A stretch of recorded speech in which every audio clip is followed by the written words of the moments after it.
మాజీ మంత్రి Ayyanna Patrudu hot comments చేశారు. తన కుమారుడికి అనకాపల్లి ఎంపీగా పోటీ చేయాలని భావిస్తున్నారని తెలిపారు. తనకు 65 సంవత్సరాలు వచ్చాయన్న అయ్యన్న పాత్రుడు తన పెద్ద కొడుకు రాజకీయాల్లో చురుగ్గా ఉంటాడని చెప్పారు. అనకాపల్లి ఎంపీ సీటు ఇవ్వాలని చంద్రబాబుకు అప్లికేషన్ పెట్టినట్లు తెలిపారు.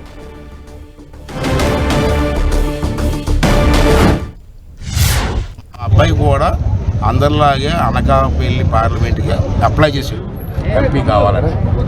అంచేత నేను కూడా చంద్రబాబు గారు అప్లై చేసి నా రిక్వెస్ట్ ఏంటంటే అతను కూడా చెప్పాను. నేను దాన్ని నాకు కూడా చూపించి 60 సంవత్సరాలు వచ్చింది.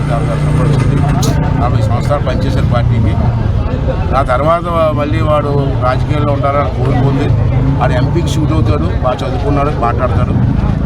అంటే ఎంపీ ఇవ్వండి అని చెప్పి అప్లికేషన్ పెట్టాం. రేపు భగవంతు దైవాల అనకాపల్లి నౌకాలమ్మ ఆశీర్వాదంతో సీటుగా వస్తే ప్రజలందరూ కూడా నన్ను ఈ విధంగా ఆదరించారు. 40 సంవత్సరాలు నాకు గౌరవించినట్టు మీ వల్ల వచ్చింది ఈ ఆశీర్వాదంతో. మా అబ్బాయికి కూడా అవకాశం కల్పించమని చెప్పి ప్రజలందరినీ